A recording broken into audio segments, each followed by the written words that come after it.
Listen, when I joined Maize and Blue Review, I was thrilled to be working alongside Steven Osentoski.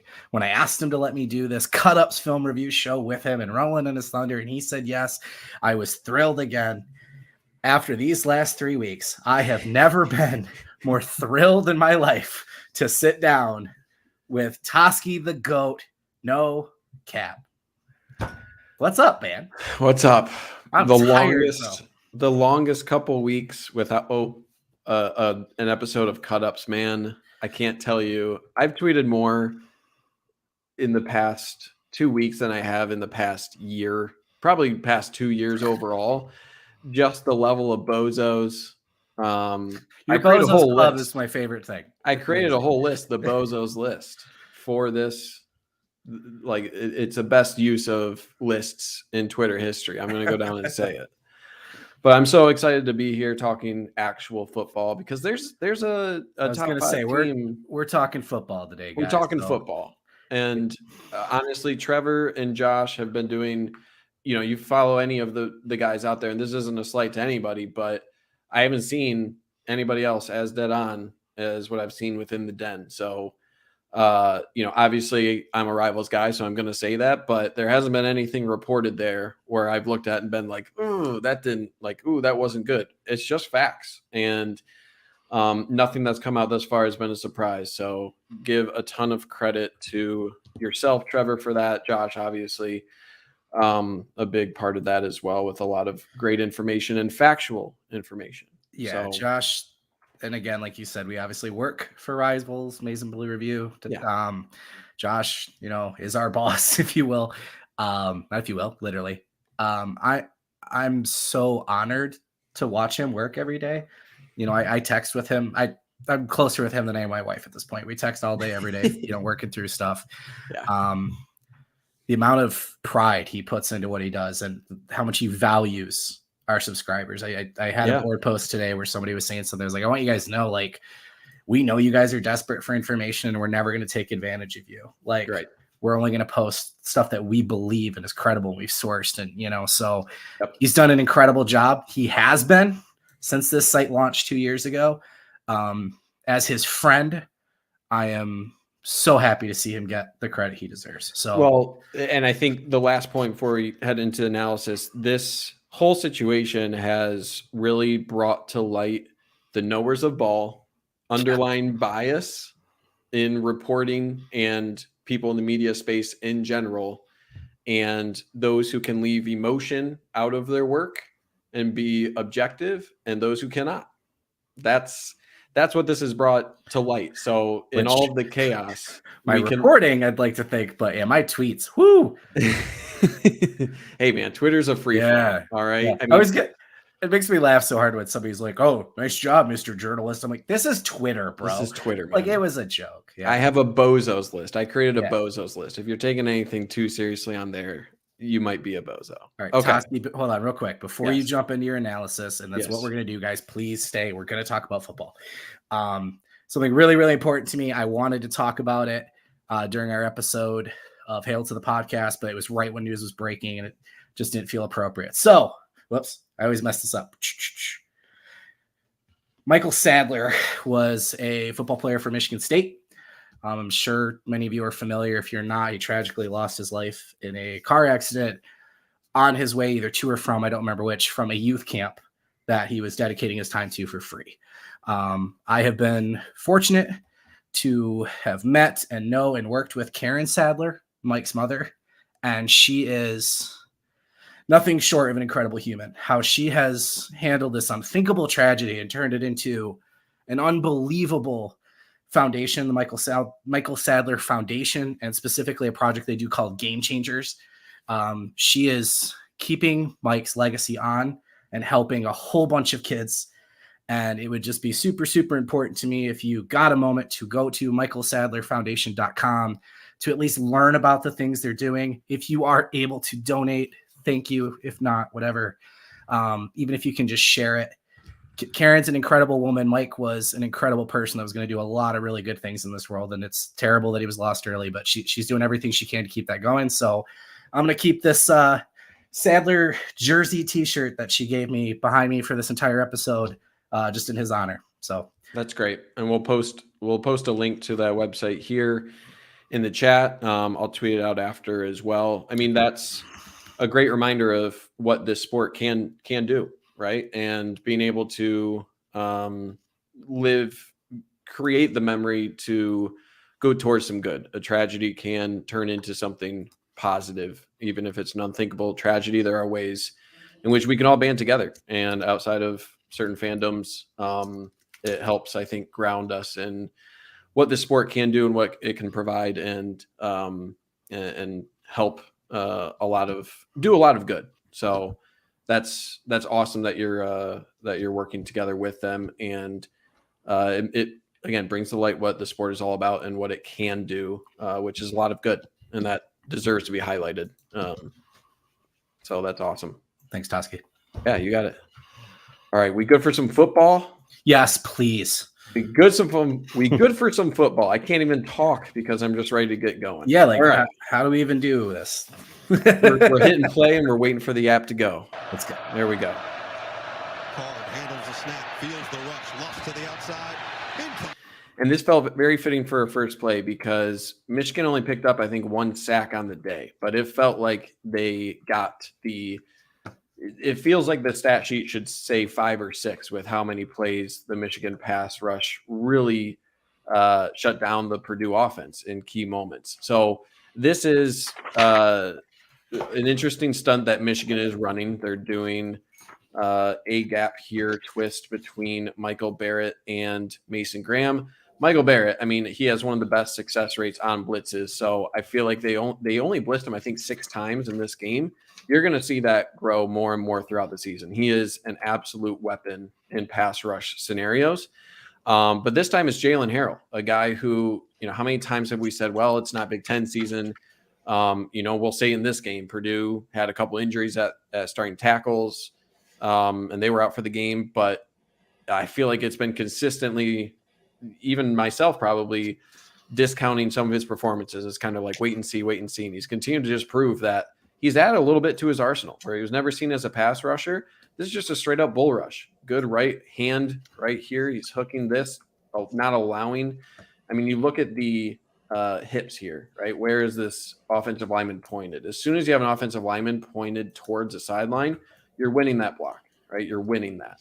The hands are not in place there for that offensive lineman. And hey, if you're not going to get a hit on the quarterback, at least affect him, right? At least affect him, get your arm out. And Michigan did such a great job, I think, all season, but especially in this game, not just batting balls down, but just affecting the quarterback. You don't need to lay on a big hit, but just affect him, right? Force him to get that ball out a little bit quicker, force him to be uncomfortable, right? There's no way that Hudson Card can step into this throw effectively. He's already sort of leaning back by the time he's getting that ball out because of that left arm punch there for Jalen Harrell. So it's a nice bull rush, right? It's something that we've seen, again, throughout the year.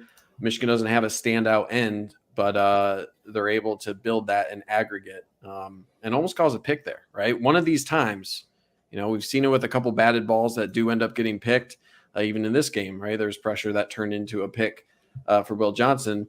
But this is what your pass rush can give you, even if it's not a sack. It doesn't allow the offense to get into their routes, and it's just a straight up win for Jalen Harrell. So he should be on some all-conference lists. I don't know if, he probably doesn't have the stats or the athletic pedigree to be a first teamer, but if he isn't at least honorable mention or third team, I think something's wrong. Yeah, I mean, the dream scenario that we heard about leading into the season is happening. Michigan has 4 edge rushers that they can rotate with no drop off, right? I think Josiah Stewart has really, really emerged since Nebraska. He's been the best pass rusher, but McGregor does things well. Harrell does things well. Derek Moore does things well. Just real quick on things that you said. Yes, Michael Barrett is actually the highest rated pass rusher on this team when they send him on blitzing. He's got the highest win rate. He's got the highest pass rush impact. He had 5 pressures in this game. I'm glad you started with this because Jets head coach Robert Saleh made a comment today about one of his players. I think it was Quinnen Williams only having half a sack, and how he thinks sacks can be a really, really overrated metric. Yeah, I totally agree. Anybody who reads my stock report, I talk about win rate, pressures, pass rush impact, right? Because this isn't a sack, but what is it? It lowers the QB efficiency massively. QBs under pressure perform far less. And also it can create turnovers, right? Yep. So sacks are drive killers. You love to get them, especially on 3rd and long, whatever it might be. But don't downgrade a pass rusher because, oh, they only got 1 sack against Purdue. Correct. They also had 22 pressures in this game. So, Yep. You add those up and you get quite a good defensive performance. All right, now we're back on offense. Not going to start with good play. He's so deep in coverage. Just warning you. Very unique defensive solution. Tough handoff. So this, going into this film review, I was like, all right, what happened with the run game? Because it was right around, I think, 3.5, maybe a little less than that yards per carry for the running game. And I was like, okay, that's something that, you have to pay attention to on what actually went wrong. So whenever you have a bobbled snap, right, like this is a little bit high snap, J.J. McCarthy actually pretty fortunate, good job from him actually corralling that. It's going to just mess up the timing of the play. And when you have a more longer developing counter play, right, that's kind of what you have here, where you kind of delay here and then you hit it behind your puller of Keegan and you have Bredesen through the hole here. So longer developing play like this, timing is everything. So a little bit of fumbled snap, that's going to throw off the timing just a little bit. But then there's just a mistake in the backfield, right? It's not necessarily poorly blocked on the play side. This is Henderson helping a little bit too much with Nugent covering the backside here and not getting out enough to force this defensive end around him far enough. So this defensive end is able to take a much more direct path than he should, much quicker. You don't need to get a huge block on him if you're Ladarius Henderson. You just have to delay him, right? The play is going away from him. You should be able to adapt a little bit more and recognize, I think his timing, again, was just off a little bit, not getting enough depth here. So I think he was overcompensating a little bit for Nugent, took too heavy of a step and wasn't able to redirect quickly enough. This is also to say these defensive ends for Purdue were some of the best defensive ends that Michigan had seen all year. It's the strength of their program, or at least of their defense, right? Yeah, the best by far. Yep. Yeah, so that's something to consider, that it's not just Michigan playing poorly here. Henderson could have done a better job. That's a good play from the defensive end, getting on his horse and tackling that backside. Would this play have been successful otherwise, right? So take this guy out of the backfield, right? You have what you want in a numbers perspective on the front side, right? You're expecting Henderson to take this out, get a block here, Bredesen through the hole for the play side linebacker. You're good, right? This is the wall that you want to see here for the other 4 offensive linemen outside of Henderson. That's what you want to see, right? Number 4 does make a good play, I think, against Keegan, able to dip kind of below, say a little dip of the shoulder for Jenkins there before. He probably would have been able to at least get an effect on Corum regardless. So that's Trevor Keegan. Trevor Keegan's no slouch. So again, defensive ends, strength of Purdue. I think they caused Michigan some troubles in the run game. I'll get more about some additional reasons, but on this one, the ends were just making plays, right? And all you need for a successful run defense is 1 or 2 guys making a play, and that's what the backside defensive end does here. Yeah, Nick Scorton, I think is how you pronounce it, and Kedron Jenkins, by far the 2 best edge rushers Michigan's faced this year. And that 5-man front that they use, I think perfectly took advantage of what this offensive line's biggest struggle has been this year, which is understanding each other, who's going to pick up what, doing, like you said, how long do I need to stay there and help Drake before I come here? There's these moments like this where it just feels like they still don't have that continuity that the previous offensive lines had. Because this is a play where in years past, Keegan and Bredesen are making the chip block next level. And that's really what breaks these big runs. And it just seems like a lot of times there's at least one guy where it's in this one, it's the snap. So it's difficult to know what would have happened. But I don't know if I would have wanted Barner to maybe chip the edge a little bit before he went to his block. I don't know. I'm not as concerned about the O-line and the run game moving forward to Penn State. I have a whole bunch of theories on that, but we've seen a lot of this year, unfortunately. Yeah. And I mean, the other thing to consider is this is Ryan Walters, right? You look at the defensive performance against Michigan in the Illinois game last year. Oh, excuse me. There are other things at play here outside of just, Michigan not necessarily playing Cheers, boys. playing well. But yeah, I'll leave it at that. Okay, moving in. We got a string of a few great plays here. All right, 3rd and 7. Morris in motion. McCarthy back to the air. Fires over the middle. Wide open. Roman Wilson.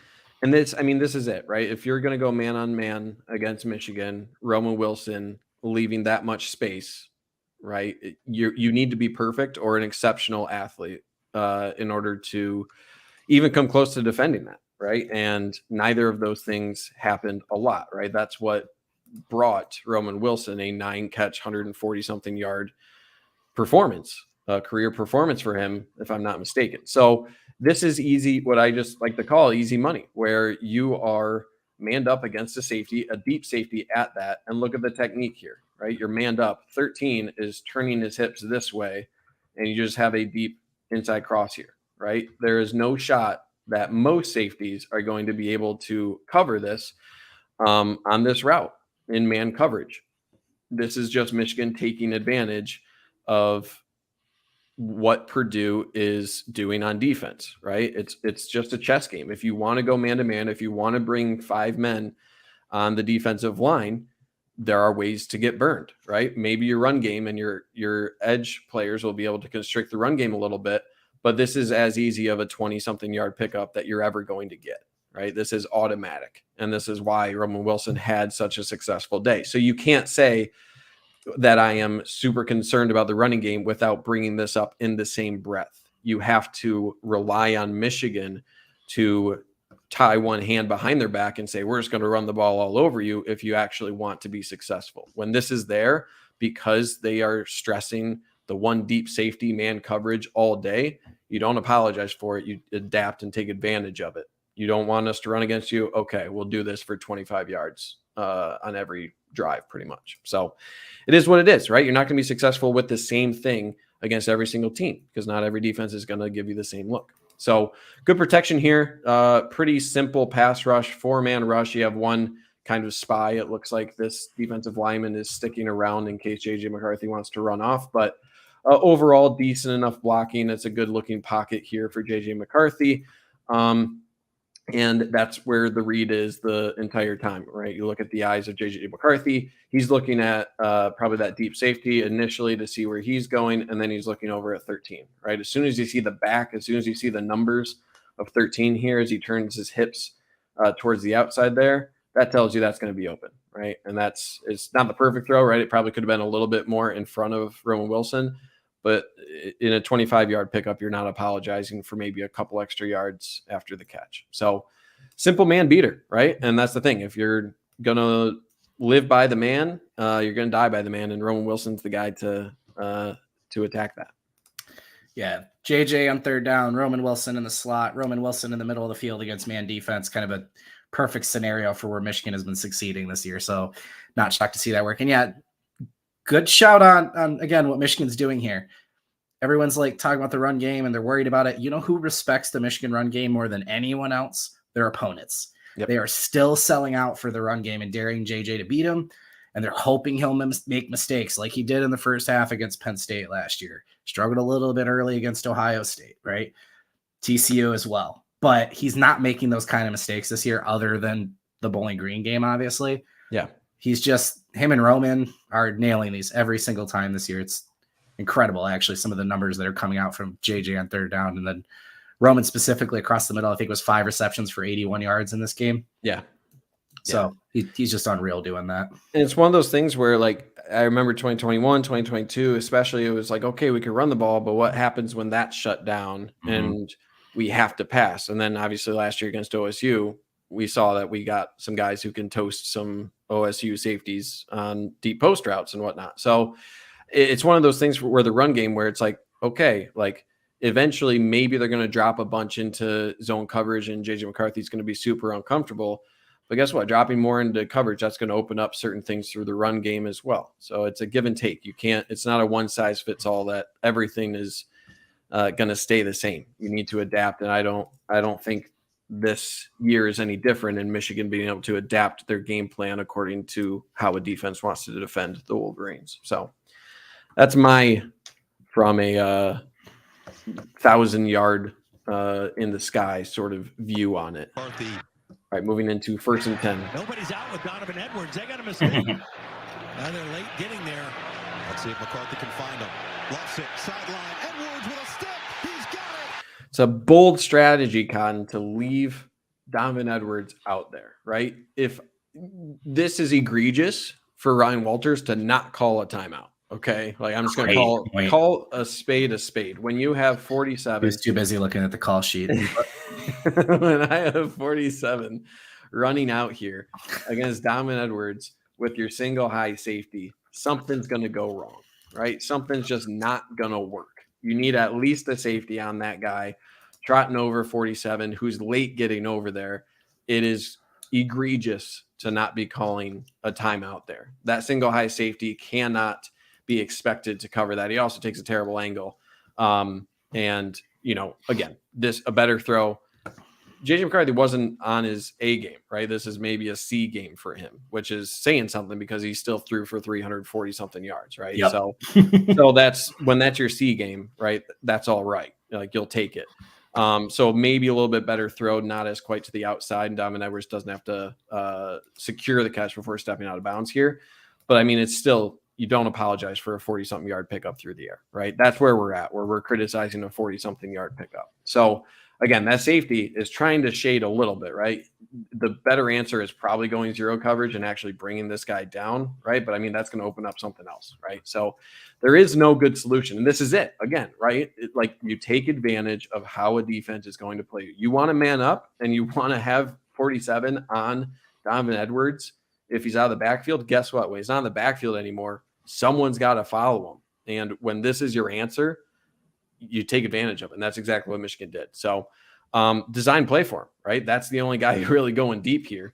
And that's where rightfully so, JJ McCarthy's eyes are at the entire way. So it's just being smarter, right? Just being smarter. Don't make things difficult on yourself. Take advantage of how the defense wants to play. It's a great ball, right? A little bit to the outside again, but I mean, we're talking about inches here of the difference between a touchdown and out of bounds at the 1 yard line. So, and great job from Donovan Edwards, right? I feel like a lot of people have been hard on him, us at times as well. That's a tough catch for a running back. He's a great receiver. It's an exceptional catch. And I would argue that less than 10% of running backs, and that might be even a high percentage, would actually pull that catch in. So exceptional job, right? It's a good throw, not a perfect throw, but it's a great way to take advantage of a linebacker out in no man's land against one of the most athletic running backs you'll find. So that's the way you do it.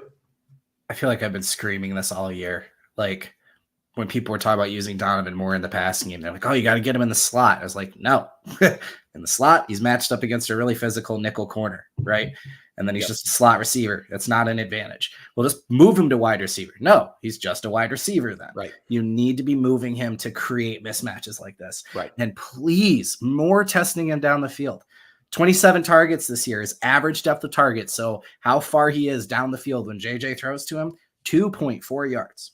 Yep. That's his average over 27 targets because they're getting him in the flat. They're doing screens. They're doing, bubble screens and stuff. This is where he kills teams. Right. And I know he can't do it all the time, but I'd like to see more of this, right? He's as close to the Jabril Peppers on offense experiment that you're going to find for a person who's not a traditional wide receiver, not a traditional running back, but you need to use him as a weapon. He's going to require defenses to pay attention to where he's going at all times, exactly for the reason of this play. He's just a weapon. He's a mismatch nightmare, and that's how he needs to be used. He's not the best traditional running back. He's not the best traditional wide receiver, but his ability to do both is where you need to utilize him and he's force Alvin the defense. Kamara. Yeah. You need to force the defense. Kamara struggled a little, not struggled, but it was a tough fit in college, not a real good peg. Right. When you use him the right way, he's right. He's a star. But can you bring your stream down without causing any issues?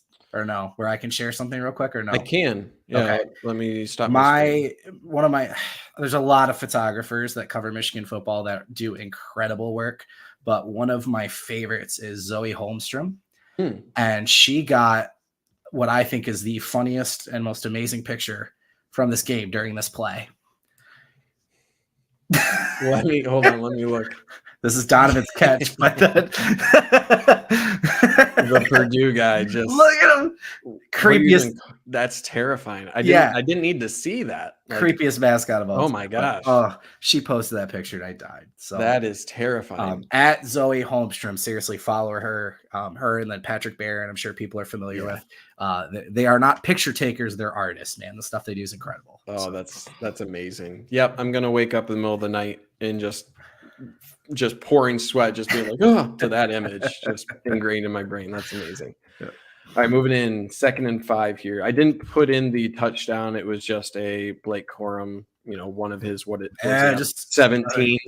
I have another one. Don't worry. We'll get it. We'll get our fix of Blake Corum diving in the end zone soon enough on this. I think on this drive. So another drive. 2nd and 5. Johnson, the motion man on 2nd and 5. Play action for McCarthy with good time. A dart over the middle, back to Wilson. Crossing the field. And again, what are you going to do, right? You want to keep your safety out on Mars single high. What are you doing here with this motion, right? You are allowing the field to open up for you, right? The play action here to Blake Corum, that's just going to open up the center of the field a little bit. These guys are going to initially react a little bit more just to this play action right here. Bring this motion out, right? Send him. That's going to take 13 out of the play. Look at all this space, right? Who is going to take this space, right? In order to adequately defend against this route for Roman Wilson, what do you have to do? You have to commit defenders to drop into this zone, right? You have to commit defenders to be taking a back step already into this zone to potentially break up this route exactly, right? And what does that do? That would then open up this run, right? So you have to take away potential run defenders here if you want to take this away. Purdue says, I'm not going to do that, right? These guys are staying home. They're not going to be dropping into zone. You got manned up, and you got the entire middle of the field here for this play to be successful, right? So again, pick your poison here. And that's the poison they chose. And that's, again, just a nice ball for Roman Wilson. I would like for Roman Wilson to be a little bit better after the catch. If there's one area, right, continue upfield, right? Continue going here, right? You'll probably get met by this guy, but that's one area I think a little bit left to be desired from Roman Wilson. But again, that's not his thing, right? Michigan is taking advantage of where he's best. He's not a Ronnie Bell type, right? I feel like Tyler Morris is the Ronnie Bell mold, a little bit more shifty of a guy. Roman Wilson is fast, right? Like high 4.2s, low 4.3s level speed. And he's great on these crossing routes, and he's great at catching the ball, right? That's totally fine. And you take advantage of that, and you don't apologize. This is Michigan knowing the strengths of their players and putting them in a position to be successful, right? Who is going to defend this guy on this route? You need a guy with 4.2 level speed, right? And even then, you're likely trailing because you don't know what Roman Wilson's going to be running here. Again, ball could be a little bit better, right? Could be a little bit more in front of Roman Wilson here. It's a little bit on his back shoulder, but still, these are the complaints that we're having on a 25-yard strike across the middle. So it doesn't have to be perfect, right? And I feel like that's the whole point. Things don't always have to be 100% perfect. Guys are being schemed open, and that's what this staff is doing time and time again. JJ completes 10% more of his passes for 4 yards per pass out of play action. So he's completing 83% of his passes, 650 yards, 5 touchdowns. They're just really good out of play action. They're automatic. They're automatic. And again, I wish they would do it more, but maybe it wouldn't be as impactful, right? Blah, blah, blah. I really am intrigued by this defense. I love the 5-man front because of what I've seen that Michigan can do with the 3 defensive tackles and then edge outside linebackers. There's debate about whether it's a 5-2 or a 3-4 or whatever. Yeah. And the single high safety is interesting to me because he prevents, maybe if this was thrown leading, there's not a touchdown because of him. But on a play like this, he's 30 yards back Right. on 2nd and 5 and just leaving so it intrigues me, but there's plays like this where I'm like, well, yeah, you saved the touchdown, but you also gave up a 20 whatever yard. I don't know. It's interesting that 30 yards off the line. It's 11 on 10. Right. Yeah. Yeah. It's an odd, we'll give you the 25 yards, but we're not giving up that Cornelius motion, by the way. They're starting to, you've talked about this all year, Toski. We're starting to see these wrinkles, a little bit more creativity. It's not necessarily opening up the playbook or showing plays they've been hiding, but little things like using Cornelius like they did there to get Roman in a situation where he's successful. It's a really, really smart coaching staff. Yeah.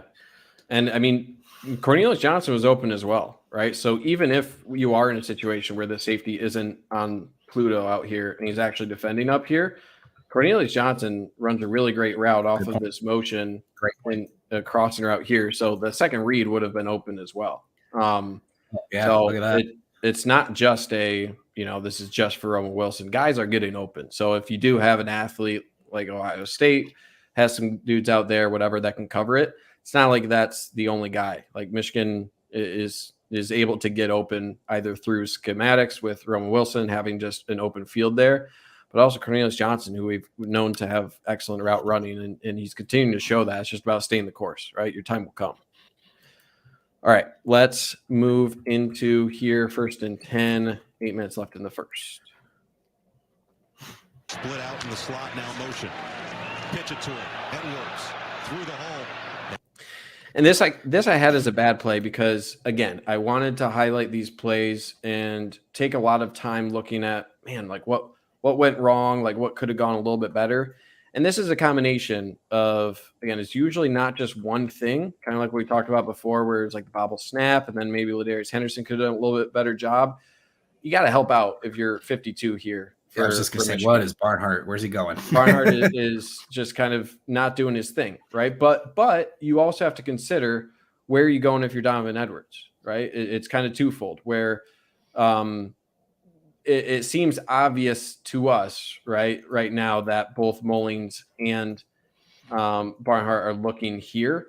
But I feel like you have to understand if you're Barnhart that, hey, maybe I'm going to keep going here. And you have a guy outside in Mullings coming on this block, right? So they both end up targeting the same guy, but this play is really well blocked otherwise, right? And you look around, who is getting the best blocks here on play side. I think this is Barner, surprise, picking up a great block on the edge here, creating a big wide open gap here, right? So again, you can understand how they're targeting the same person, but if I'm Donovan Edwards, right, and you're looking at two bodies here, right, and then you're looking at this where you have this guy coming off the block, you have the safety who is kind of threatening here, maybe to the outside. Beat this, right? Beat this. Run towards behind your more athletic blocker out here, right? This is the guy that's more dynamic. Put your hand on his hip, right, and cut off of him. So I just don't really understand what Donovan Edwards is doing. It seems like he's trying to threaten this, right? Maybe he's trying to set up these guys, right? Set these guys up here before breaking to the outside. I'm thinking that's what he was probably looking at.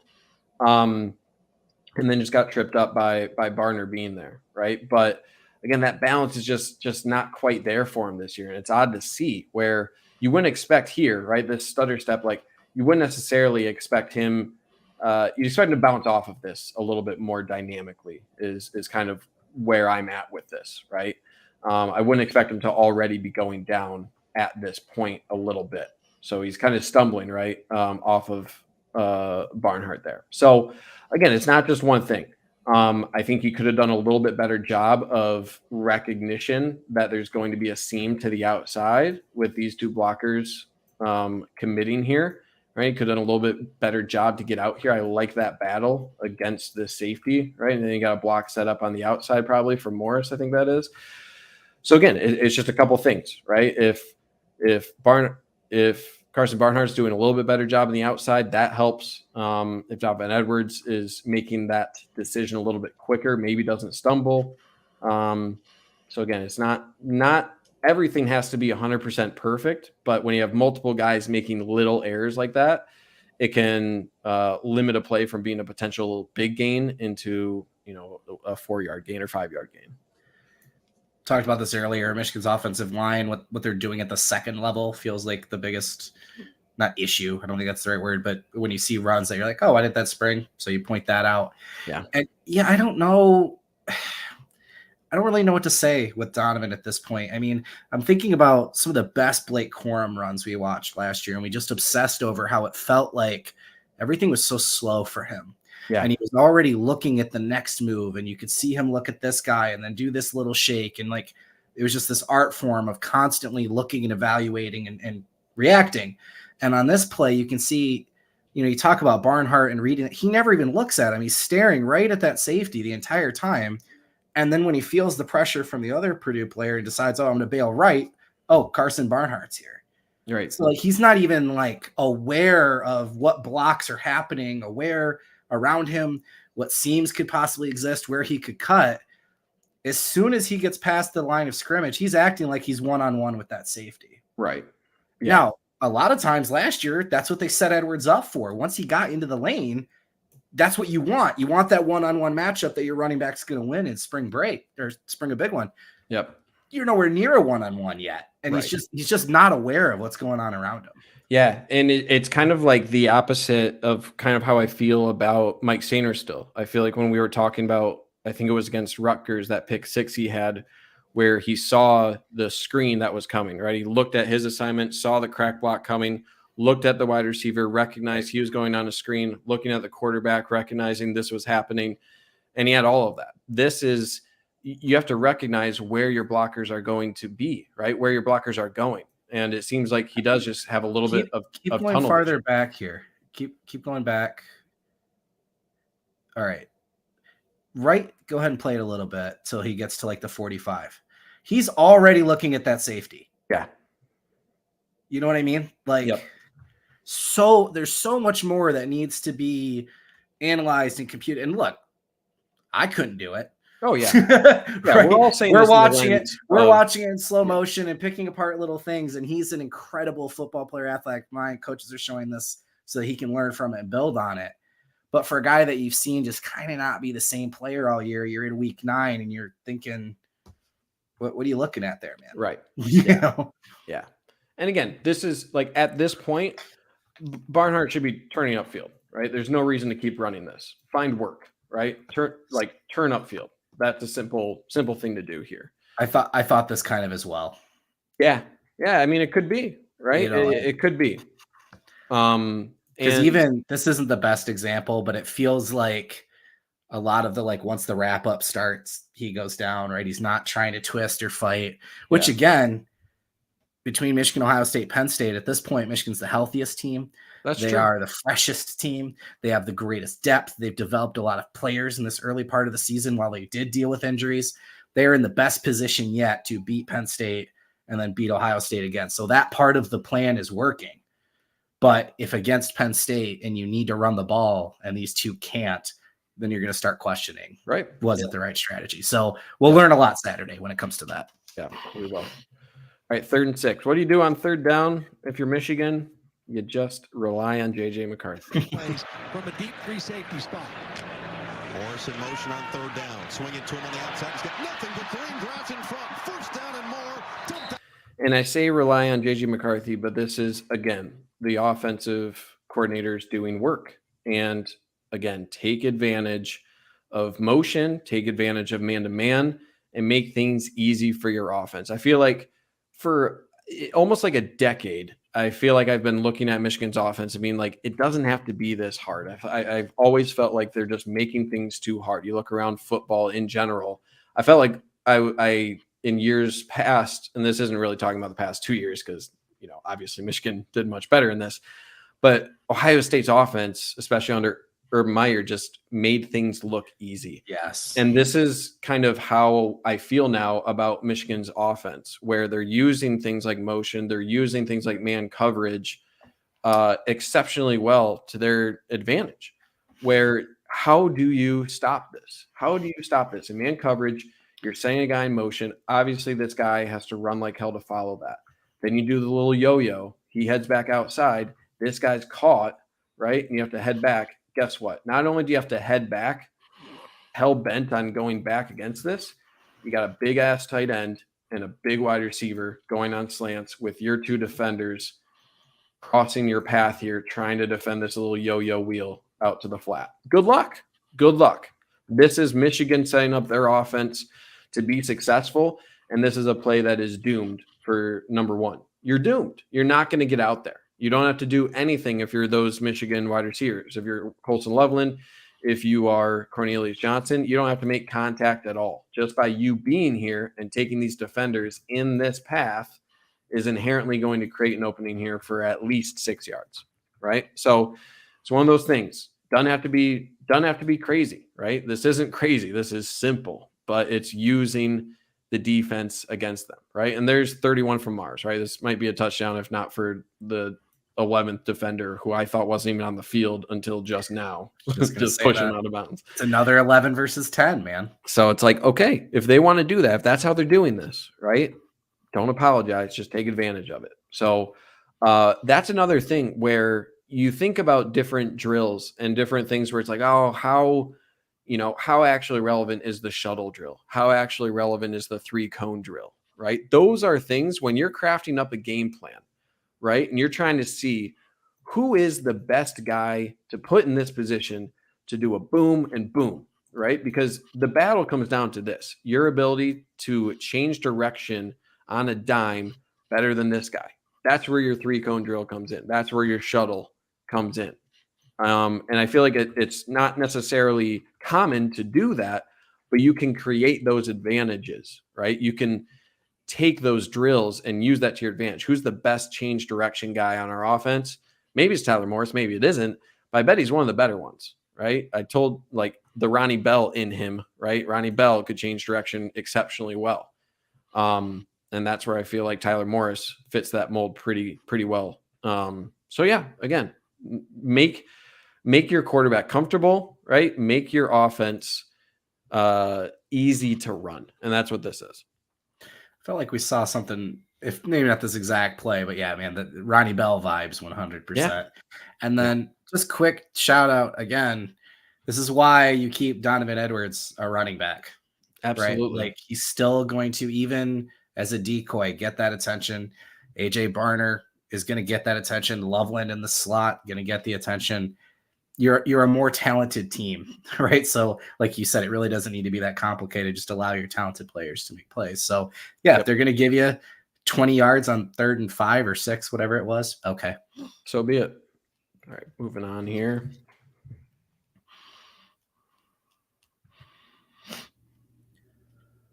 As they near that goal line once again. Bredesen in motion. Flip it behind. Cornelius Johnson circles around. Johnson.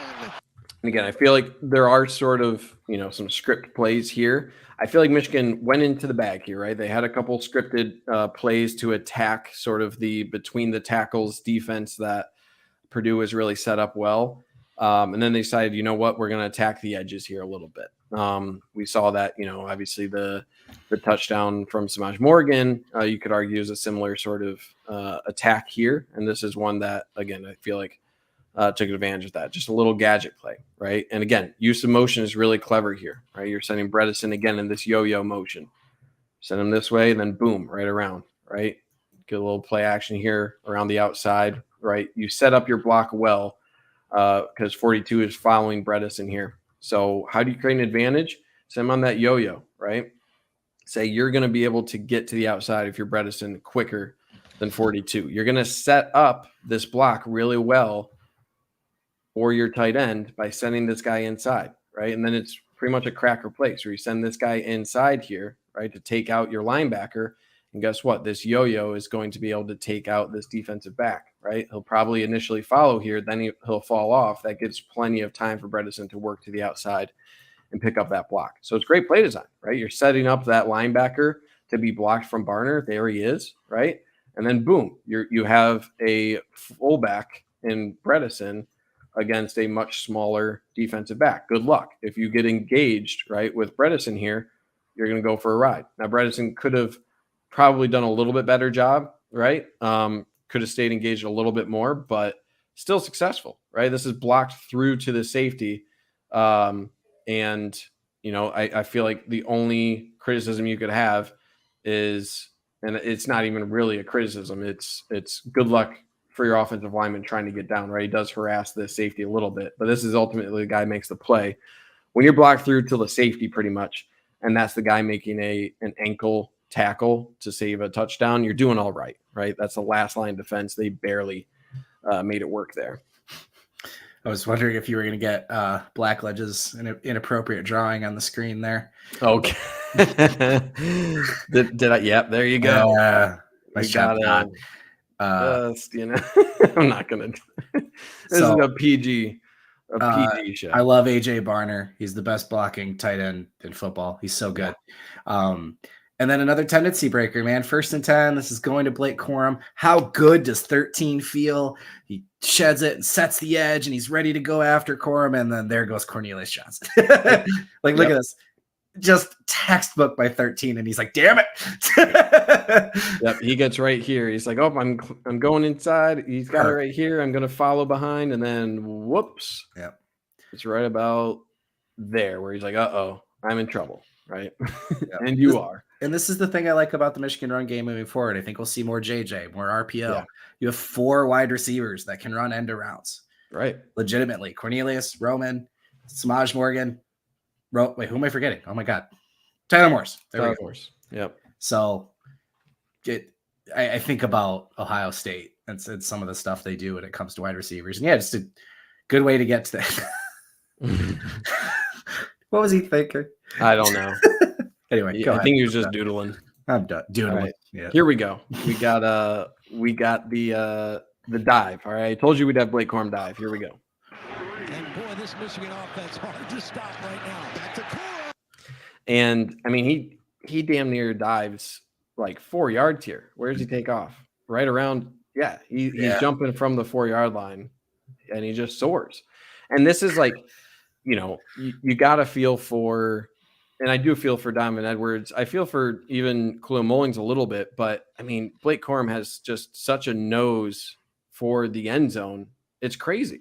It looked a lot easier from the TV broadcast. This view shows like right. This shows what he saw, right? And you either barrel yourself into the line, which again, I feel like 80% of probably higher percent of running backs will try to like cut to the outside here or try to barrel through. But Blake Corum like just decides at this point, right? Yep, I'm going over. Like I'm just jumping over this. And it's the right decision, right? So he has such great instincts for how to handle this situation.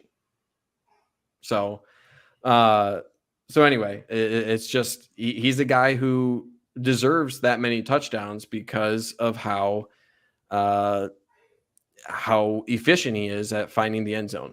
When you're giving the ball to a running back in this situation, you're about 90%, 95% confident that Blake Corum is going to find the best way to get in the end zone. And I don't feel like you can say that for many other running backs in the nation. So it makes him great. And that's why he has, you know, FBS leading, what is it now? 17 rushing touchdowns, something like that. 17, 18, 16. And every single one of them is inside the 5.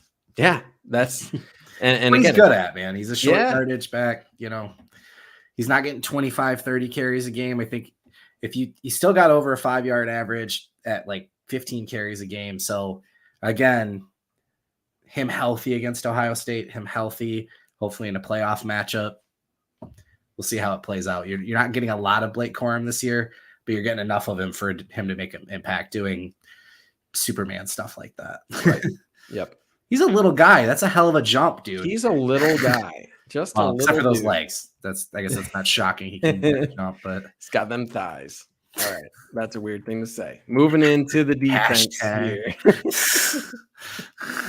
Defense time. All right, a couple defensive plays. Play calling stout. Now Hudson Card will get his 3rd crack at this Michigan defense that has been so stout this year. Feels the pressure, lobs over the middle. It's intercepted. Will Johnson's got another. Johnson surveys and is. And there you go. right? What you were saying earlier, Trevor, creating turnovers, right? Getting to the quarterback, not getting a sack, right? You look at the stat sheet, you say, oh, they only got 1 sack. Like they didn't have a great day pass rushing. When you're creating, this is a created turnover, right? This is better than a sack. This is exactly what you want. This is what that earlier play from Jalen Harrell almost created, right? Almost the same exact scenario, affecting the quarterback through your pass rush only creates good things. Maybe it's not going to be a sack, but if the quarterback really wants to throw in this scenario, right? You have 2 choices. You're either going down or you're going to throw a pass that has the possibility of getting tipped or affected. And this is affected, right? This pass is only behind because of the contact that Jalen Harrell makes with the arm, right? And that's something I feel like you called out in an earlier episode. Mike Elston, defensive line coach. Yeah. This year compared to any other year, I cannot remember the amount of times that I've seen a tipped pass, a batted pass down, or an affected quarterback's arm in the throwing motion more than this year. I can't remember it. And that is huge when you're trying to create turnovers. There is some turnover luck. There's also creating your own luck. And this is creating your own luck. The more times that you can do this, the more times you can actually affect the quarterback, the higher percentage of errant throws that are going to be up in the air, right? Create your own luck. And that's what this is doing, right? You don't have to sack the quarterback, but affect the pass, right? This is affecting this follow through, right?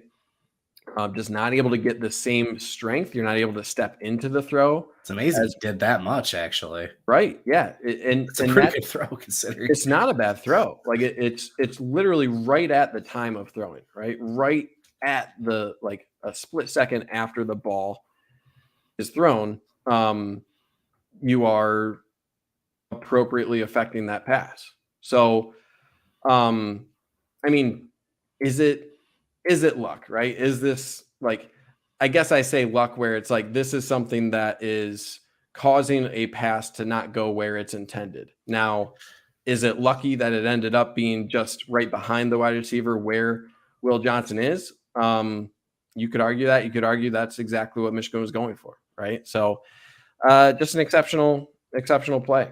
And again, you can see the fluttering of that pass, right? That's the lack of follow through. And there's Will Johnson, right? Will Johnson was in position to make a play on the ball regardless, but that's what the pass rush can do for your defense overall. So just looking at the stunt real quick, the actual stunt, what that's what I was going to say. Can we give Chris Jenkins some credit on this play? Jenkins, right? And that's again, what are you going to do on defense? You have to command a lot of attention for Chris Jenkins. I feel like he hasn't gotten a lot of stats, but guess what? Run right between 73 and 52, right? Run right between them, and you're just a fullback, right? That's your job. You're a fullback if you're Chris Jenkins, and he does his job excellently. Occupy the 2 offensive linemen. Boom. Look at that gap, right? Look at that gap. And then it's also a good job from Mason Graham. He's part of this as well, right? Attack the inside here, command the attention of 53 to help 75. The better Mason Graham can do against 75, the more 53 is compelled to step inside and help here. And that creates this huge gap for Jalen Harrell to come flying through.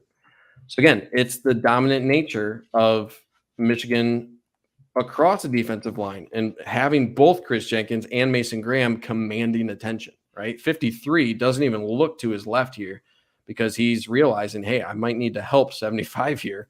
I'm Mason Graham, the all-state wrestler guy, right? So there's Jalen Harrell, right? And does a really good job. Running back is not able to effectively pick this up, right? I mean, I think Tracy is told to probably go out here for a pass. But anyway, Jalen Harrell executes this well. His timing on these stunts is excellent. I feel like he's really improved his change of direction. I feel like he didn't have that last year. So, I feel like it's easy to tell. He's put in a lot of work to improve this area of his game. And he's shown quite a bit of growth in that area. So I was to say, it's the difference when somebody's really refined their craft, right? Jenkins is looking at the guard while he's coming forward. He's doing everything possible to keep that guard engaged. And once he knows he's won, he's done what he needs to do, he could stay longer, but he's done his job. gets into the left tackle and bull rushes him back into the QB, creating pressure there. And then guess what? After the interception, he comes in and makes a block and springs Will for another 5 yards. So that's a fifth-year player on your team and what he can do for you. So what up, Darbo? Sorry, shout out. Ooh, we got a Darbo in here. There we go. All right, first and 10. It's not as good as when the Toski brothers showed up. He did. I don't know where he's at. We'll take a Darbo brother. We'll take a Darbo brother. Train for how to score after picking the ball off as Edwards first. And this is, sometimes, we'll rag on the running backs for certain things. Sometimes the play is just kind of doomed, right? And sometimes there isn't a situation where the running back could be successful, right? So Michigan, you could argue that Coastal Loveland needs to do a better job here on number 5, right? Number 5 comes screaming down the edge here, right? He just does. He comes screaming down, and you're not able to get your hat across there for Coastal Loveland, right? You need to get your head across, right? If this guy is going like crazy across your face, at the very least, stumble in front of him, like at the very least, put your hat in front of him and get bowled over, because at least you'll be trying to slow him down, right? You being on the backside of him here, where you have all of your pullers, right? This, him continuing on this path, it's going to be destruction, right? So to me at this point, this play's already lost because there's no success here for Donovan Edwards. You can't really cut backside. That's what you have this guy for. This is also what I would call a dead play, because you're like, all right, how do you take advantage of this guy going like crazy down line of scrimmage? You run a little fake here, a little read, right? You read this guy on the edge, and you potentially keep to this side, but this defender, right? You're essentially defending the running back by number 5 going flying down line of scrimmage here. You're defending the quarterback by throwing this guy off the edge as well. So I consider this kind of a dead play, right? Where you have the right play call on defense to defend this sort of, again, longer developing outside run here for the Wolverines. So again, none of the other blocks really matter. As soon as number 5 was able to beat Coastal Loveland, he's in the backfield, right? And what can you expect Donovan Edwards to do? So to me, the play is dead at that point. So again, sometimes it's a running back, sometimes a play is just kind of dead from one block, right? And that's the key backside block that Coastal Loveland needs to do a little bit better job on. I don't really see I feel like it's still a tough block, right? It's not easy for Coastal Loveland, but his priority here shouldn't be to lay a huge block. So like him opening up this way, he should be following a similar step here. Even though he's not pulling, he needs to be trying to close this as fast as possible, even if he's not able to get a solid block. Again, it's all about delay. So I feel like he needs to be as quick as possible stepping inside here. But also I feel like Purdue just had the right play call. So sometimes it's not just one player making a bad play. Sometimes defense has the right call to beat the offensive play call, and you live to see another day. I would imagine Penn State, JJ's got the authority to put in a read there when he's looking at that pre-snap, because it's a game changer if he can, right? Right. So, yeah, Barner, I want to see him get in front of the line of scrimmage a little bit more, and there's other things you could pick on, but there's really no point. Purdue played it perfectly. Yeah. And I mean, you could argue even at this point, right? If this is a read, right? The body language here off the edge, JJ McCarthy keeps this, right? You could argue that this is a gray read at this point because of how far he is in the backfield. But his body language tells you that he's probably following Donovan Edwards here. A keep could have been big. But again, this is also how much were they protecting JJ McCarthy all game, right? We didn't see much from JJ McCarthy in designed runs or the green light to keep on these sort of plays. And I think that was by design. So that's another thing really important to consider in how successful is the run game. Michigan was kind of tying one hand behind their back because of how much JJ McCarthy can open up in the run game when his legs are available. And I don't think they were fully available in this one. Okay, moving on here. And we're not even through the first quarter. I got so many plays here. Holy God. We have so many plays. But he's got talent. Handoff Maccabee on first down, and he's gobbled up. All right, I'm going to try to speed up some of these plays. It's going to be a speed up play, right? Where Michigan on defense, they were just able to shut down most of the run game for Purdue. There wasn't a whole lot going there.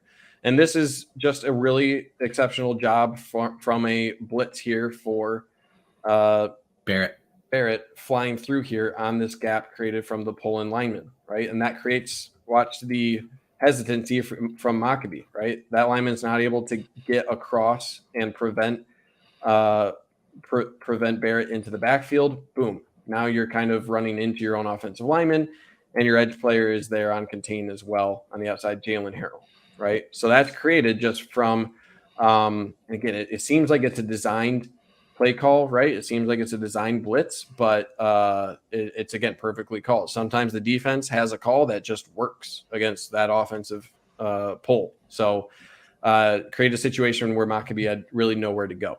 So again, send Michael Barrett on a blitz. That's where he is best, and I feel like you'll only see that more throughout the year. And Harrell setting the edge of the run game like that, also where he's best. So yeah, having them kind of swap out roles there, great play. Yep. All right, 3rd and 1 here. Tracy on the handoff.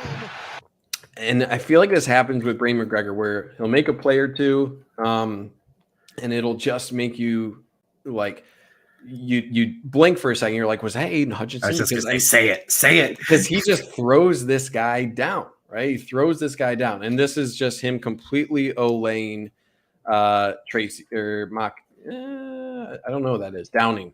I think that's like their 3rd string running back or something. Downing, 22. So, I mean, I can't blame the guy, right? I wouldn't want to fully put my body on the line against Brain McGregor off the edge either. Brain McGregor does a good job, right? Athletic play here. It's not even really that hard of a job here.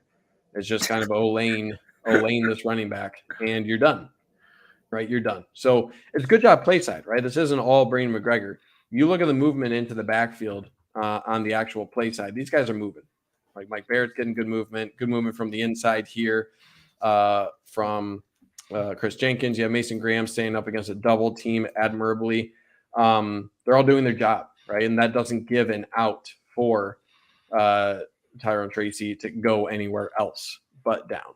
So again, it takes multiple guys usually to, if not all out win, at least stalemate, right? And this is Ray McGregor all out winning, right?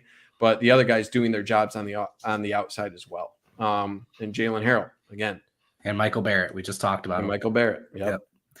Can I see McGregor throw him down one more time though? Oh yeah, here you go. Just whoosh, goes flying. Makes it look easy, man. He even kind of runs like Hutch. He's got that like he does over exaggerated. Yeah, he's Luigi. All right. Wait, what? Oh, you haven't seen the Luigi meme? Or Waluigi. You haven't seen that? Type in Waluigi, Aiden Hutchinson.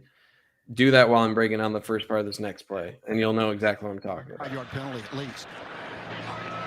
So Michigan gets a break here, and Corum will look to take advantage, dragging tacklers. All right, looking here. This is one of the more successful run plays Michigan had. And this is nothing special, but again, Purdue had a lot of bodies in the box. You look at how many resources, right? How many bodies that Purdue is throwing at this? 1, 2, 3, 4, 5, 6, 7, 8, 9. Essentially 9 in the box here, right? 9 in the box. I mean, Michigan does have 1, 2, 3, 4, 5, 6, 7, 8, right? So it's 8 against 9. So how are you actually going to win against that, right? And this is tough because 8 against 9 in the box, that's a lot of bodies in a small amount of space to make this work. So Michigan is winning this, or at least having even numbers, by leaving this guy on the outside unblocked, right? Found it. You found it. There you go. So this is, 8-man box. When you remove this guy, you don't block him. You have 8 against 8. But even so, that's tough to be successful. When you have 8 against 8 in the box, you need everyone to pretty much do their jobs and do their jobs well for the run play to be successful. And look at the play side. They do an excellent job, right? You have the initial double here on the outside, double here, hit to the middle linebacker, a pull from Keegan to kick out the outside, and then you have Bredesen coming through the hole here, right? So Good job backside, not letting anyone through. You can see this hole or this wall kind of forming here. Bardner, again, how many times have we called out an excellent block from him? And then you got Bredesen leading the way, right? And that's a good job from Blake Corum recognizing that, right? I don't think there was anywhere else for Blake Corum to go. That's tough to do. 8 people in the box with 8 blockers, right? That's not an easy task. So contact at about 4 yards or so, and then able to eke that out for another extra 5 yards or so. That's a successful play, right? On 8-on-8 in the box. That's exactly what you need. And Michigan wanted to keep going to that because what you said earlier, Trevor, how successful JJ McCarthy is in play action. You got to keep testing it. You got to keep ensuring that Purdue is respecting it in order for play action to work as well as it does. So it's a good job, right? It wasn't this successful all game because Purdue did a decent enough job, and more often than not, numbers were not advantageous for Michigan in the run game. But this was a successful one, so I wanted to call that out. I'm good. That video, You're good. It's hilarious. The Waluigi, you like it?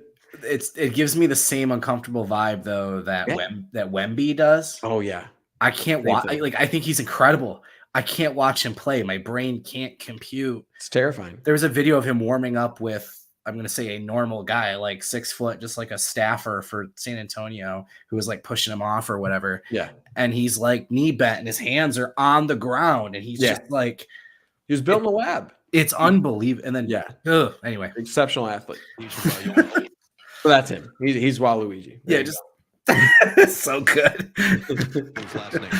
You deserve praise.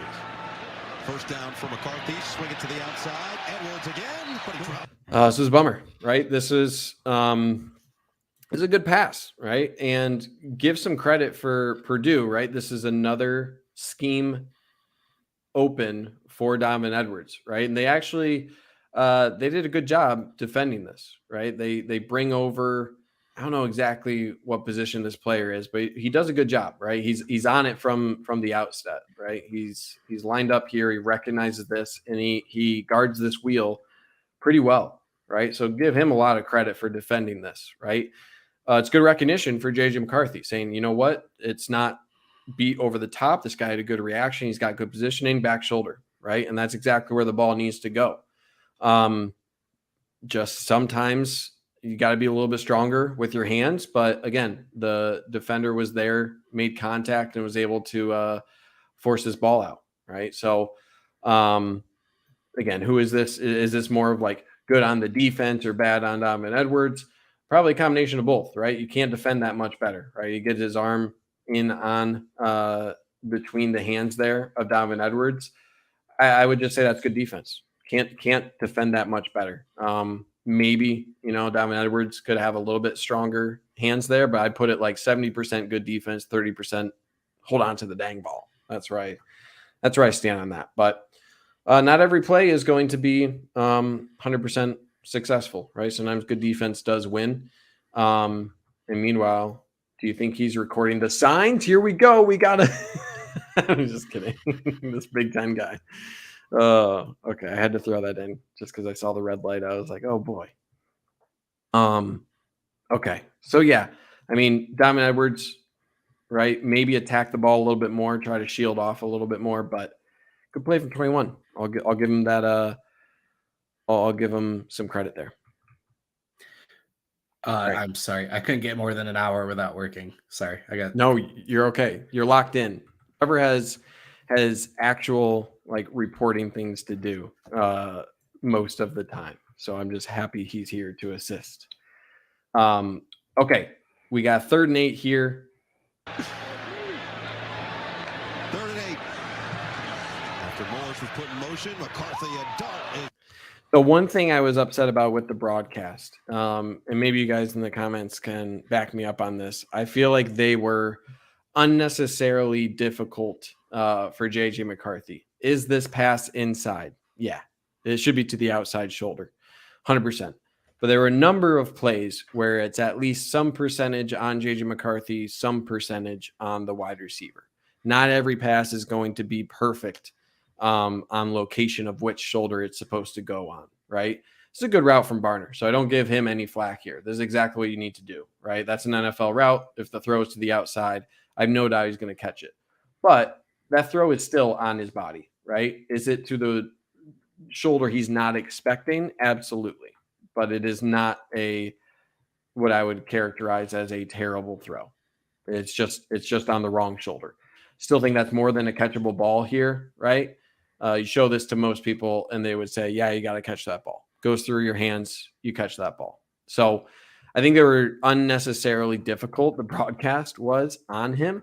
I think that's an okay ball, and I'll stick by JJ McCarthy on that one. So this one, I'm probably like closer to 50-50, where it could have been a better throw, but I still think you got to catch that. So maybe even like I'm 60% with JJ McCarthy here. Again, is it a good throw? No, but it's not necessarily a bad throw. If it hits your shoulder like that, I think you should be doing a little bit better of a job than what we saw. So, hey, that's just my take. You may disagree, and I feel like that's we like to talk about gray areas. That's a gray area on how you judge that. I do think that was the initial read for JJ McCarthy, right? He likes what he sees here, so that's why he threw the ball here. If he has a secondary read, again, it's man coverage, right? You got Roman Wilson on a crossing route. This is open, right? This is open. So you like what he saw, just, not the most accurate pass. And unfortunately, when it's 3rd and 8, right, you're putting your fate into the hands of your quarterback. Not going to make every single throw, right? And this one's just a little bit inaccurate. Makes it a little bit more difficult on Barner. All right, moving in 3rd and 5, defense. Not many negative defensive plays, but we're going to have one here. Sorry to say. With something to the other side. 3rd and 5, here comes the blitz. Card, uncorked, sideline. Sheffield makes the catch across midfield. What are you doing? What are you doing, DJ Waller, right? But this is what I love. You're putting your young guys in. How many of us at the start of this year thought that we were going to see meaningful snaps, 13 minutes left in the second quarter, and you have DJ Waller out there in cornerback? So it's and not because there's injuries or other issues. Yeah. A completely like a relatively, I'd say extremely healthy defensive backfield at this point, and you're getting meaningful time for your backups. It's such a great strategy that Michigan's continue to deploy, and this is nothing other than just lost a freshman play. Like, I don't know how else you can describe it. He's in position, right? You look at the initial steps. I feel like we have a better angle elsewhere. But this is truly like this at the time of this being thrown, this is just a 50-50 ball at this point, right? You look at the coverage here. He's 50-50. I don't even think the wide receiver thinks the ball is going to him at this point. I feel like he picks it up later. But this sort of like slow down and then speed back up is what gets DJ Waller to kind of lose it a little bit, right? So it's unfortunate, right? It's unfortunate. He'll take his lumps in film, right? Probably get chewed out a little bit for that, but it is what it is, right? He does everything right. That's the thing. He does everything right up until this point, right? Make contact. You see the player turn back, right? Then you look back, right? You try to locate the ball. The thing here is that you need to maintain contact, right? He loses contact right here. Keep running with him, right? If you're not able to locate it, if you're not looking directly at the wide receiver at this point, run with him, right? If you can't find the ball, you know what you can't do? You can't lose your guy, right? Unless you know exactly where the ball is, you stay connected. So that's why they teach, right? You can see he is grabbing here, right? He is maintaining contact, but then he lets go, right? And he slows down. He's like, where's the ball? Where's the ball? Oh, it's in his hands, right? It's fine to start looking back as long as you maintain contact, right? Lean into the defender right here. So he's grabbing. You should be leaning, right? You should be pushing him towards the sideline here, right? Don't just maintain contact. Lean into him. Force him out, right? Run that route for him. At this point, you know what the route is. Run it for him. Don't stop. Continue running it until you find that ball. So he just stops, right? He's not able to find it. He's looking around. The look back trips me out. Like, yeah. What are you looking over there for? Right. Stay on the course. Stay on the course. And he loses contact, right? He's just not able to find it. So it's a bummer because he was in position and he's an exceptional athlete. I think he's going to get there. This is just a young guy making a young play, right? So again, when mistakes are made, this is the perfect time to make them, right? In a game You've done where too many of these. Every time I think of what I'm going to say, because I'm like sitting here thinking about what I'm going to say when you finish talking, and you keep saying it.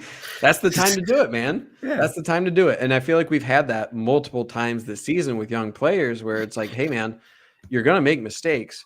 Are you going to make them in a key point of a game that matters? Or are you going to make them in a 28-point win that no one's really going to remember? But you'll remember it, right? You have it on film. You have that rep. You know what that feels like. But he doesn't make that mistake again, right? So that's the key thing. Get those reps in case there's an injury, in case there's something that goes down. Make sure he has that experience so that when he's put in that situation again, he can have that just in his memory bank to not do the same thing. All right, moving in 2nd and 8 here. Back to a good play. All right, good defensive play.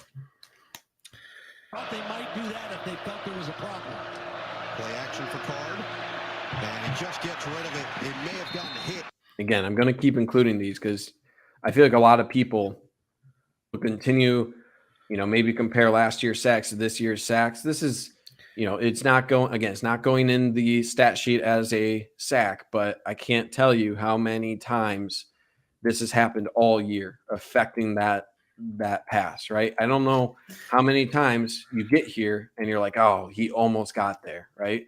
But it's this extra motion of recognizing, oh, he's about to throw the ball, and Michigan able to get their hand up and affect the pass. This is how fumbles are created, right? Michigan has gotten fumbles from this. They got a pick earlier in this game from this, right?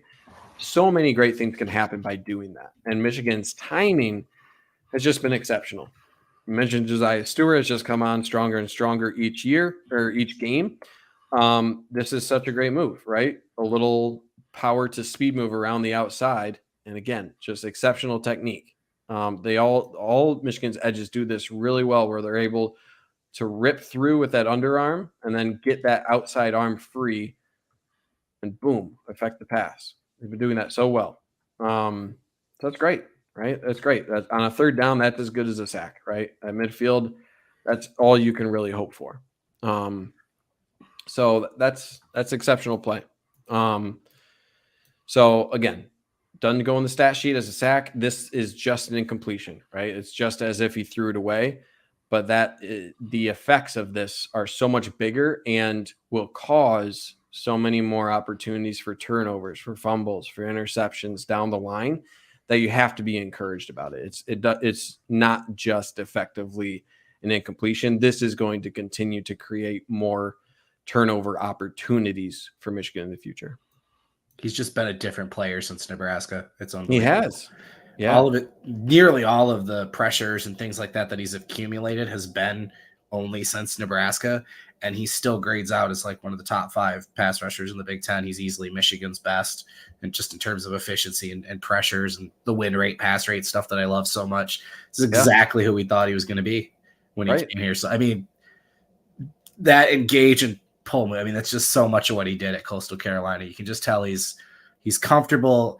For people that don't know, they kind of changed his position his sophomore year and moved him into more of a linebacker role where he dropped into coverage a lot. He lost 15 pounds to play that role. So he's kind of readjusting to back to where he thrived, and he's coming along nicely right at the right time. So big fan of Stewart's game. It's one of those things where, again, I don't know what he was ranked out of high school. It wasn't high, I'm sure, right? Go to Coastal Carolina. But, like, how do you describe him? Right? How do you describe Michael Barrett? Is Michael Barrett truly a linebacker? He probably will be. He didn't start there, right? How would you describe Mike Sainristil as wide receiver skills as a defensive back, right? How do you describe this guy who's the size of a linebacker? He's what, 6'1", 235 or something? But he's up to 245 now. 245, but he's just incredible. He has incredible athleticism, and he's an exceptional edge player, not just in pass rush, but now he's added a ton to his run defense as well. It's just really hard to categorize a lot of these defenders. And similar to how Michigan is putting a lot of their offensive players in successful positions, I feel like Josiah Stewart is finding his role exceptionally well. It took him a little bit of time to get there, especially in the run defense, but he's learned, right? And it's sped up for him extremely quickly. So he became the player that I feel like a lot of people had for him. He's become that and more. I feel like he's really elevated his game, especially as you said, since that Nebraska game. So it's great to see. All right, offense. I think we got a negative play here. I'm warning you. On the road against Maryland. Wilson motion man on first down for Michigan. Pitch it to Corum. Corum following his blockers, but he didn't have any. And again, we talk about doomed plays. I don't want to harp on these too much, but sometimes all it takes is one guy, right? And this time, Zinter just gets pushed back way too far in the backfield. I don't know why I included all of this motion here, but Zinter just not able to effectively get his hat across on number 0, right? And number 0 here is told to just go upfield. Now, I do feel like there was potential here for an adjustment to be made on the fly, right? What I mean by that is 65 Zinter, right, is struggling with number 0. It's a hard rush upfield, and number 0 is just trying to create chaos, right? On this pitch play, number 0 is just trying to get in the way of all of this, allow for his defense to flow backside, right? So how do you beat that? If you recognize this for Bredesen, my argument would be recognize what Zinter can and cannot do in this situation. All he can do is continue to push this guy upfield, right? You're not getting your hat across. You need to duck back inside here, reset where this play needs to go, right? Lead back this way and recognize, hey, Corum, follow me, right? And whether that's Bredesen picking up this guy backside or following here, outside is not the answer here because number 0's path is doing exactly that. It's cutting that off. So Bredesen doesn't redirect, right? He decides to pick that up. And I think Corum could do a better job as well, recognizing that, hey, maybe I need to cut inside here, right? I think 95 is probably more of a threat than this angle actually shows. So again, this is why I say this is like a doomed play. So I think on a couple of plays like this, right through the run game, there's not a whole lot that Zinter could do based on number 0 was initially doing, but Bredesen probably could have had a little bit better of a reaction to that, right? Based on that. You could argue as well that like on the backside here, both Keegan and Henderson could have done a better job on 95 here, right? To actually cut that guy across, not allow him to get into the backfield that quickly to make the cutback less of an option for Corum, right? So there's, again, a couple little things, but you got to give Purdue some credit. They defended this play extremely well trying to attack the edge. So could have done a little bit better job to mitigate some of this, I think, from both Bredesen, backside as well from Henderson and Keegan, but give Purdue some credit. This is one of those ones, again, where I just feel like they're not on the same page. Like Zinter knows he has no problem with that guy coming upfield because Corum can get behind him. Like you can tell once he starts stretching up, Zinter's perfectly fine just guiding him upfield there. And then all of a sudden Bredesen's there and he's like, oh, what? And then he turns and realizes, oh, okay, now I got to block. Right. Yeah. So, and then like you said, Henderson kind of turnstiles there too. So yeah, these are just the weird little plays where I feel like not every time, obviously last year, but you could have seen Corum cut behind Zinter's butt there, and he's following Barnhart up the sideline, and it just falls apart. Yep. All right, moving on. Back to a good play. All right, and then we're going to have a fun penalty breakdown as well. Okay. You know those are fun. And allow Kane to make the tackle. Could be a free play it is for McCarthy, who fires over the middle. It's caught by Loveland, a first down. I really like how Michigan, I feel like, has done this at least once every game of winning back yardage. And what I mean by winning back is just do that little clap, right? If teams want to really jump the snap, try to time the snap, use that against them, right? You're 2nd and 12 here. There's a great shot to do that, right? Where then it's 2nd and 7 right now. As soon as this guy makes that mistake and your center times the snap well, boom, it's 2nd and 7. Anything that you can get beyond that is gravy, right? So it's perfect.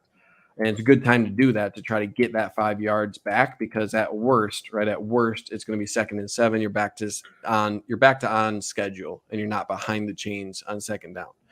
So again, Michigan is running just these crossing routes, right? Or just I guess just a shallow cross, dig route. I don't know what you want to call it, but man coverage, right? Whether this is Roman Wilson or one of your most athletic tight ends in the country, and Colston Loveland is just going to beat whoever's on him, right? It's just with how big of a target Colston Loveland is and how athletic he is, again, with all that room across the center of the field, good luck, right? So that's a no-brainer. And there's, again, a reason that Michigan kept going back to that, because Purdue refused to adapt and refused to have any sort of answer on this route all game. And that's why you saw it continue to be successful. So good ball, right? Useful little fun little offsides thing that Michigan continues to do.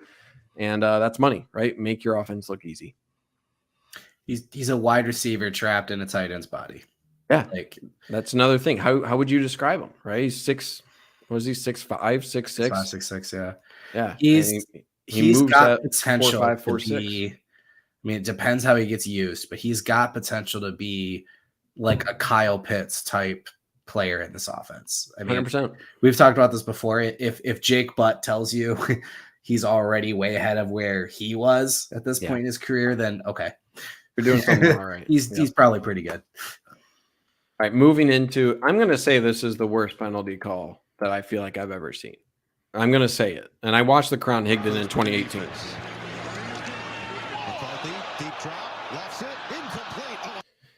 I mean, I don't know how you we don't need to talk about this in length, because I know everyone understands. Even all of the other refs were trying to talk him out of this call.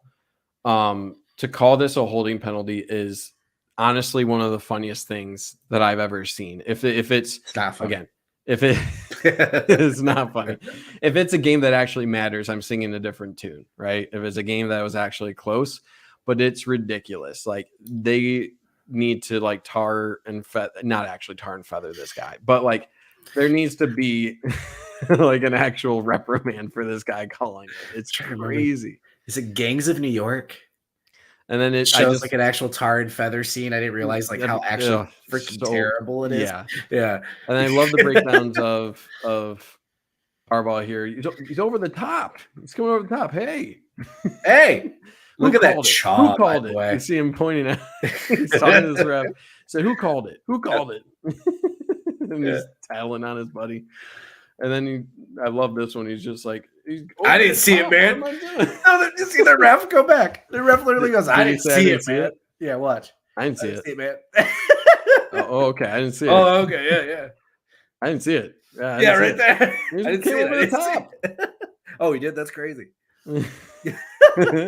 Where's John Boy when you need him? Oh, it's so funny. I gotta do this one. Derek Campbell, Toski Shem to the bozo list. If I knew that guy's Twitter, dude, he's on the bozo list. He is emphatically there. But anyway, I don't know if anything can be worse than the Crown Higdon 2018. But I mean, it's 1A and 1B for me. It's pretty brutal. Anyway, so now you're backed up 1st and 20. We got a negative play as well. I'm pissed, but all right, break down the sack here. Gonna look for more here. McCarthy looking to get away. He won't. Okay, this is where I was like just groaning watching this game. Okay, breaking this down. What is the where's the breakdown in pass protection here? So I think it's just a longer developing. I don't want to call it for it. I don't know if it's necessarily his fault, but he's the one that got credited with the sack. Yeah. So Ladarius start with, but yeah, Ladarius Henderson does start losing, right? He does start losing on the edge here. As soon as you see this sort of reach, right? A lot of the weight of Henderson at this point is forward, right? He doesn't. If you can kind of tell by the body language here of Keegan where he's a little bit loaded up, right? There's not a lot of loading here for Henderson. What I mean by loading, it doesn't seem like he has a whole lot of power in his legs at this point. He's more leaning forward here, trying to use his hands a little bit more. So he's more kind of for the ride here. And you probably could potentially argue this is a hold. I don't think it really is. Whenever you have an arm across like this is where you get into the potential for holding, right? Where you usually could see that called. Anyway, that is what causes JJ McCarthy to step up, right? And then you just kind of have what I would just call sort of a mess. It's sort of like a late developing stunt where you're sending this defensive tackle across here. It creates sort of a mess between your 3 interior linemen, and then you're sending a late stunt here from the guy over Nugent here. So that's sort of the overall design here. And then Nugent just needs to stay home, right? Nugent needs to recognize what's happening here. He stays too engaged on the defensive lineman that's going on the stunt, right? You need to stay a little bit more reserved, right? You don't have to be going out on this block. You can stay back a little bit, right? Kind of how Keegan's doing it right here. You can stay back. If they want to do this stunt, whatever, that's fine. Keep it in front of you, right? He doesn't allow that because this guy is able to attack the hip of Nugent. Nugent's in no position here to react to that. So Keegan, is addressing 91. He's trying to help with both guys. You can't block 2 guys at once, right? And that's kind of dead at that point. So is there any chance for JJ McCarthy to throw the ball earlier, right? And I give a ton of credit for NBC. Of any broadcast, you can actually see what's happening down the field, which is a blessing, right? You can actually see the wide receivers with this wider angle here, what's actually going on downfield. And it's great. So if I'm arguing like you need to throw the ball, right, I would think that this is a potential good option just in this area, right? Let Samaj Morgan is kind of getting interfered with maybe a little bit, but that seems to be where the eyes are for JJ McCarthy. Now, I don't know. Let me do a quick count of the defense. You do have this safety out on Mars, right? So that is a detractor for throwing over to this area. But it seems like that's where the eyes of JJ McCarthy are first before he's stepping up. He's just not comfortable. At that point, he goes down. So I don't think there's necessarily like a bad decision here for JJ McCarthy. Could he have maybe escaped a little bit more to this side and continue on and maybe something open up here late, right? Maybe. That's probably the way that he should have gone. But again, I think the stunt and maybe a little bit poor pass protection for both Ladarius Henderson and Nugent kind of created that mess. Yeah, sorry. You're all good. Okay, moving into 3rd and 11. I don't think we're gonna get through this whole first half. I have so many plays. We're gonna need a part 2, but let's do 2 more plays here, and then we'll call it, and I'll cover the rest tomorrow. We're gonna have a long episode tomorrow as well. On the end of the line, he's in a linebacker spot. Big time blitz. McCarthy dials it up. And there you go. Michigan makes the bad penalty call and the sack irrelevant, right? And that's what you do. Good teams make bad calls irrelevant. And this is, again, what are you going to do against Roman Wilson, right? If you're going to continue to go man on man against the guy, good luck, right? You're starting in the slot. And look at all of the room that this guy has to cover, right? The whole field on this. Do you really expect this guy to undercut this outside throw to Roman Wilson in man-to-man coverage? You're crazy. If you actually think that's going to happen, right? It doesn't have to be a perfect throw even. Look at all that space, right? That's like 3 yards of space at least between Roman Wilson and that defender. And that's a good ball, right? That's exactly where it has to be. So the other routes are just designed to clear that area, right? You send Cornelius Johnson down here, right? And I feel like Purdue did certain things, I think, later in the game to make JJ McCarthy uncomfortable. They didn't do enough, right? And when you consistently have Roman Wilson man-to-man coverage here on an out route, you're just going to win. You're just going to win that. So I know teams like Ohio State and Penn State have better defensive backfields than other teams that Michigan has faced thus far. I don't know if they want to go man-to-man against these wide receivers for Michigan. I don't know how they win, right? I don't know how they can guard Roman Wilson on a route like this. The way to beat Michigan is hope that you can disguise your coverage enough and catch JJ McCarthy reading your defense incorrectly. I don't think there's any other way for defenses to approach this, because if you consistently drop into his zone to take away JJ McCarthy picking you apart, you're going to have some run game issues as well. I truly think that's going to be the case. So anyway, I don't think there's necessarily a good option against this, right? If you're going to go man to man, we're finally at a spot where it feels like kind of how I felt back in like 2018 against Ohio State from Michigan. You just send these guys on a crossing route against just guys that just don't have the athleticism to follow it. I just don't think they can. I don't think they can. And when you have exactly what Brian Block is saying, when you have an NFL level arm and you have a guy with 4.2-ish speed on an out route in man coverage on a good throw, good luck. Good luck. And that's all you can say. We picked on the pass protection, the one before, and then on that one, depending on how you want to, judge the tight end and running back assignment, there's 6 or 7 guys coming. Yeah. So they hold a really nice pocket there for him. Right. And this, it's not like a super long, a super long developing pass, but they do a good job. Right. And this is, again, you don't need to be sending 5 guys out for this. Right. All you need is one guy open here. And they're really scheming for Roman Wilson here. Right. So how do you ensure this play is successful? You give the max protection that you can. So again, it's making things easier for your offensive line as well. Give them extra help with the tight end. Give them Donovan Edwards to help as well, right? So it's, again, making things as easy as possible. You don't need to have a million options if your number one option is schemed for well. And that's what Michigan, I feel like, continues to do. Okay. All right, let's do last play here, and we'll call it for the night.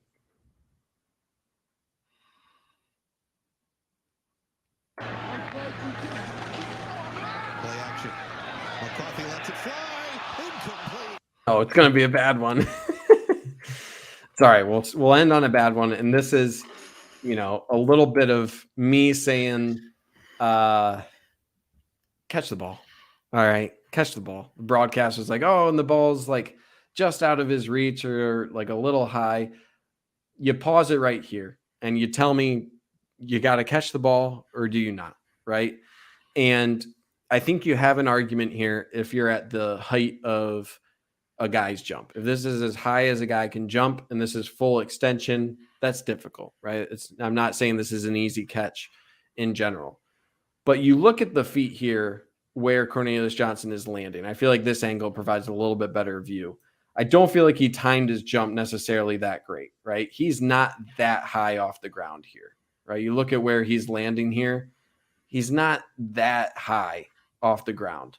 So this isn't like he's at the top end of his leap here. I feel like he just mistimed it a little bit.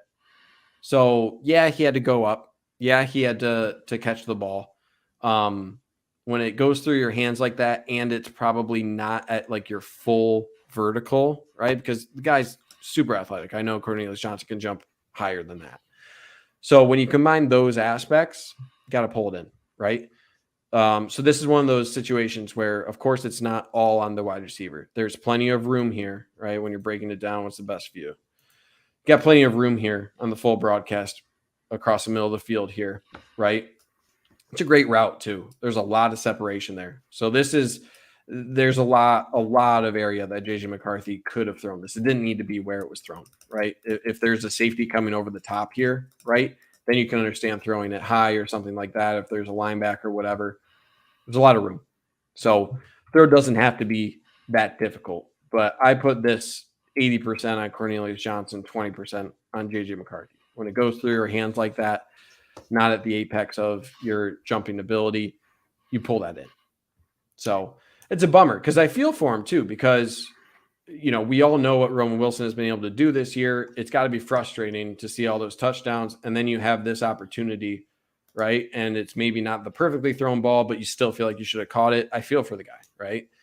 But it's one of those things where it's like, you got to help out your quarterback a little bit, right? Make things easy. So it's tough. I feel for him. I don't want to end on a bad So we can do another one if you, yeah. I don't know. We got a couple other negative ones, man. Oh, in a roll? I think so. For what is it, that was classified as a drop. So okay. They did peck that on him. Cornelius has all the tools to be a really, really good big time receiver. We've seen it. It's just a consistency thing. Like I remember I can't remember which game it was, but he had a really difficult drop. I'm like, here comes a big play. Happens every time. And, there was. And I wouldn't be shocked if he has a great game against Penn State. That's just how it goes with him. So he was hanging with Roman in terms of receptions and yards. It was really just the touchdown disparity. A little bit of a gap now where Roman's really starting to stretch his lead in terms of wide receiver 1 this year. Yep.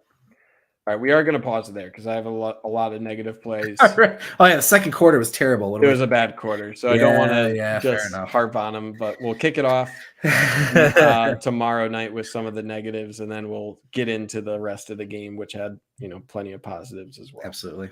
So, all right, hope you guys enjoyed football, watching football, and talking football. Obviously, we love doing the show and try to do it as often as we can. I lost Toski. No. What happened? Where'd your face go? I have no idea. That's not my face. Anyway, so tomorrow is going to be a big day. So make sure you are either following myself on Twitter. Of course, Josh Henschke, like we talked about, has been all over this. There's been, I think, 2 Intel post updates while we've been doing this show. And there will be another one tonight, and there will be more tomorrow. So obviously a lot of big news expected tomorrow in regards to the Big Ten and Jim Harbaugh and this entire mess. So be sure to head over to michigan.rivals.com, get in the den, be a part of the community. Great showing tonight. In the comments section. Really appreciate you all. I know we've got a lot of our Amazing Blue Review subscribers. Some of the BMF crew was in here as well. So nice seeing you guys go back and forth and contribute. A lot of that's happening in the den as well. If you're not a subscriber already, you can always take advantage of our Blue 30 promo. So literally the word blue and the number 30 gets you 30 days free, the first month free. So you can try us out. Now is probably not a bad time to take advantage of that, obviously, given everything that's going on with Michigan and Harbaugh in the Big Ten, like I said. And then, of course, there is a football game on Saturday. Michigan taking on Penn State. A lot on the line in terms of who's going to represent the Big Ten East and eventually, win the Big Ten championship. It's a joke what the West is this year. And then, obviously, college football playoff potential.